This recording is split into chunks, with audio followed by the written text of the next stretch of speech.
Mr. DJ, won't you turn the music up? It goes 1 by 1, even 2 by 2. Everybody in the floor, let me show you how we do. Let's. If you guys enjoyed this video, be sure to press the like button or I'm coming through your computer screen with aloe vera oil, wax drips and 17 freshly sharpened Doritos. An outbreak. You love to see them. Really builds the tension, you know? Nothing like a couple of cheeky zombies to freshen up your— Oh shit, is that my wife?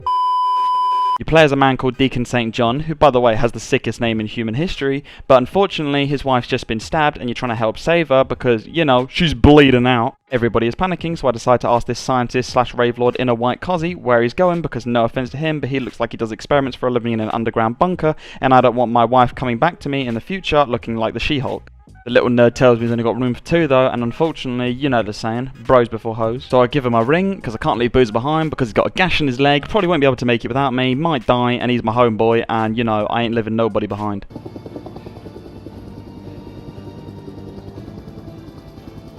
shit. What did you do?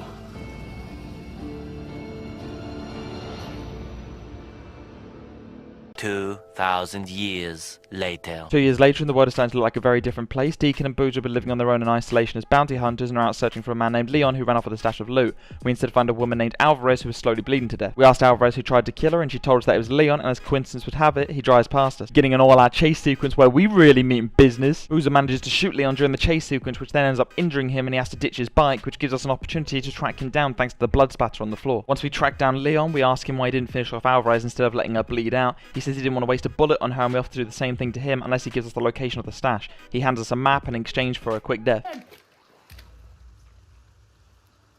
Do it.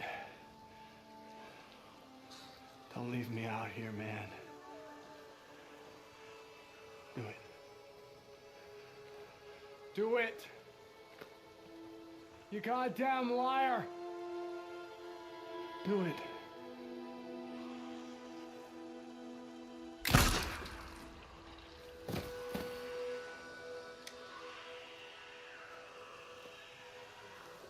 On our way back, we end up finding out that my bike has sustained heavy damages, which unfortunately is down to the fact that Leon is a lousy shot and ended up shooting out my fuel pump. So I end up covering up my bike with a bunch of branches because unfortunately the bike is too heavy and I can't push it all the way home because I'm strong, but I'm not that strong. So I hop on the bike with Boozer and we ride out of there. We follow the location on the map but end up hitting a blockade. Me and Boozer use our big strong arm strength to push the car out of the way. This one's for you ladies. We end up getting ambushed by a bunch of hillbillies. I try to tell them you won't like me when I'm angry, but accidentally said hungry instead and they get even more angry.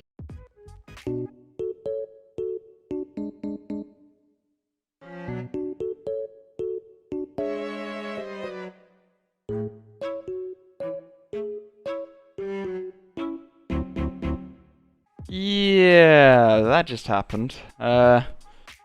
Moving on. I don't really know what's happening at this point. I'm just winging it just like you guys are. You know, I'm providing the content, you guys are watching. But somehow, I've ended up in a tunnel. And me being the atomic savage I am, I decided to burn the freakers out of their home with the Molotov because who doesn't love freshly crispy bacon bits? I'm sorry, I meant to say zombie tits.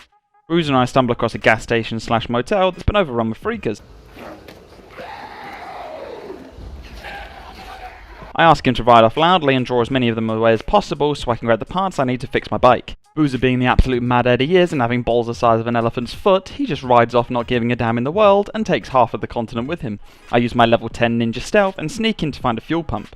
But unfortunately Boozer calls me on his radio shouting out for rippers. I run in search of him and find Boozer has just been pinned down by a group of rippers and is about to lose his arm to a bunch of cannibal skinheads who cut themselves. I make quick work of the rippers, but unfortunately we take a look at Boozer's arm and it kinda looks more like a kebab than something that should be driving a bike. So I offer to take Boozer home so he can get the medical attention he so desperately needs. Once home, I help carry him up the stairs and into his room where I tuck him into bed, give him a little kiss goodnight and let him have a little snoozy because he's my little Boozy. While Boozer is sleeping, I go off in search of medical supplies and I end up finding a camp, Copeland's camp, whilst chasing a man that was spotted nearby to our home. I promise I'm not a stalker, I just had to make sure he wouldn't tell others of Boozer's location. Thankfully they seem like really nice guys, and I think they're starting to like me. Copeland takes me on a tour and talks for about 35 minutes, and I kinda want to punch him in the face, but at the same time he's an ugly fella, it looks like he's been through a lot, so I'll let him pass this time. Once Copeland finishes talking, he tells me that he wants me to do some errands for him to prove my loyalty. I tell him to suck a wet sock and go downstairs in search of food as I start to notice my tummy is getting a bit rumbly. Once downstairs, I meet a nice lady at the soup kitchen who apparently knows me. I'm a bit confused by the food that's here. There's nothing but zombie ears, but it could be a delicacy here, and I'm not a racist, so I'll give it a try. I end up having to leave the soup kitchen lady though because I start to feel a little uncomfortable. She's checking me out too much, and no offense to her, I really appreciate the fact that she has an eye for good taste, but I have to quickly decline as I'm a straight male and only date fine wines, and as you can see, she's being used. Hey, good job. I'm just kidding, of course. I love all women, especially the used ones. No, but seriously though, she's a great lady. I mean, every time I greet her, she quite literally serves soup with a smile. Next, I head over to Johnny's Chop Shop so we can pimp my ride, but unfortunately, the bike that is currently pulling apart is the same bike that I left in the rain previously. I get really angry, and I think he gets really nervous over my big shredded arms and promises to fix me a new bike. But unfortunately, the money-hungry Malaka still wants me to pay for the parts. Yeah. This bike is nothing like my old bike. As I pass through the nearest Nero checkpoint, I realise that it's out of power and has been overrun by freakers. I grab a nearby jerry can and use the petrol on a backup generator to supply the checkpoint with electricity. Once inside, I find some bandages and a Nero injector.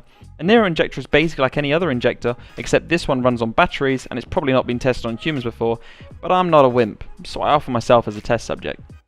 Next, I come back home to give Boozer the bandages, but unfortunately I find him dead on the bed. I'm just kidding, he's sleeping, but he did nearly blow my head off though, and that would have ended the game very, very early, so that was quite a shock. I'm not too sure how I ended up at this tower, but I had to clear out a gang hideout, which was fairly easy, but unfortunately, as I turn on the power, a woman gets the drop on me. Not too sure why one woman and 30 men would be on top of a hill under a telephone tower, but nonetheless, that's not my business. However, I am going to say it's probably not to play Candy Crush with the maximum mobile data signal. I climb the top of the tower from the hill where I just defeated the gang hideout. Once I reach the top, I plug in my Wii Fit, and I finally get zero lag, and know for sure I'm going to be able to beat my friend over in Azerbaijan. I'm just kidding. I mean, not really. The views from up here are incredible. I use my binoculars and spot smoke in the distance from what can only be described as looking like a hipster sacrificial ritual, which I can't wait to join in and see if they serve chocolate fondue. I finally get a bit of me time and go looking for the stash that Leon hid in the graveyard at the beginning of the game. I do a bit of FBI investigation work and discover the loot inside of a concrete coffin next to some skinny guy's body. Maybe some chicken and broccoli fella? As I go to take the stash back to my bike, I parkour myself around some zombies and have a helicopter fly over my head out of nowhere. I do some more investigation work using bushes and rocks that I just always happen to have on my body, because, you know, I'm a rock collector, and discover they're scientists researching the freakers by fondling with their poo-poo. Once I get the all clear, I run away like Usain Bolt in the 2009 Berlin Olympics and call Boozer to tell him the news. The news does get cut really short when one zombie out of a group decides to spear tackle me out of nowhere, taking me off my bike, crashing into the ground, but no need to fear, I may have no ammunition, but I have a hatchet and I have a rock. Oh, jeez, I'm knackered. Once I dealt with those willies, I ended up having to take what felt like a 2-hour drive over to Tucker's camp. When I arrived, there's two things that I noticed. One, that this place is absolutely massive in comparison to Copeland's camp, and two, that everybody here looks extremely dodgy. Tucker took me on a tour of her camp, which was a lot more exciting than Copeland's because she let me kick my feet up in a golf cart instead of making me go walking like that ugly kid Copeland who made me go 12 hours uphill. It wasn't exactly your typical tour, kinda just Tucker roasting everyone in the camp for being lazy, so good team spirit. As I go to leave the camp, things start to get a little strange, as Tucker is following me in her golf cart, blatantly trying to seduce me. No offense, Tucker, you seem like a really nice lady, but you're too old and big for my liking, but thanks for the offer. We're just from two different worlds. You're an out-of-date ham, and I'm a medium rare steak. You do the maths. I then end up speaking to Alakai to acquire him for new weapons, and I end up buying a new pistol. When I reach my bike, I get prompted with an option to choose either to deliver the stash to Copeland or to Tucker, and let's be honest, everybody knows I'm choosing Copeland. But let me know in the comments below, who would you have chose? On my way over to Copeland's camp, I end up finding a guy trapped in a car surrounded by freakers. I make quick work of the freakers around him. I'm then prompted with an option to tell him which camp I recommend he go to, but I couldn't get over the fact that he has the biggest head I have ever seen in my life. I finally reach Copeland's camp and give him the stash that I've been waiting to do since the beginning of the game. We've been through so much leading up to this point, and he looks like a happy child who just discovered they got a dog for Christmas. He rewards me by giving me some sexy upgrades for my bike, but I still have to pay for it. What a sellout. Well, screw you, Copeland. I see how it is, making me do all this hard-working labour for nothing. I guess now I know why being a delivery driver is not a job for me that I want in the real world. The rewards aren't that big and the benefits are so small. Maybe I should just become a cosplaying Batman instead. I guess I'll just stick to making crappy YouTube content for now. If you enjoyed this video, please be sure to like and subscribe, and let me know how you would survive in a post-apocalyptic landscape. As always, I appreciate the support, and I hope to see you guys next time. Also, be sure to follow the channel on Twitch and Instagram at SimpliKK18, and never forget to tip your pizza guy, especially if that pizza guy is a drifter named Deacon St. John who drives a Harley with a snapback. Also guys, I just wanted to say thank you so much for the support over the past couple of months. This being my first serious YouTube video in a long time, I've really been nervous about posting it, but you guys have always been great from start to finish, and make these videos so much easier, so thank you. Hey, it's okay. You're gonna die out here. My name is Jeff. 2 snipers down the back A.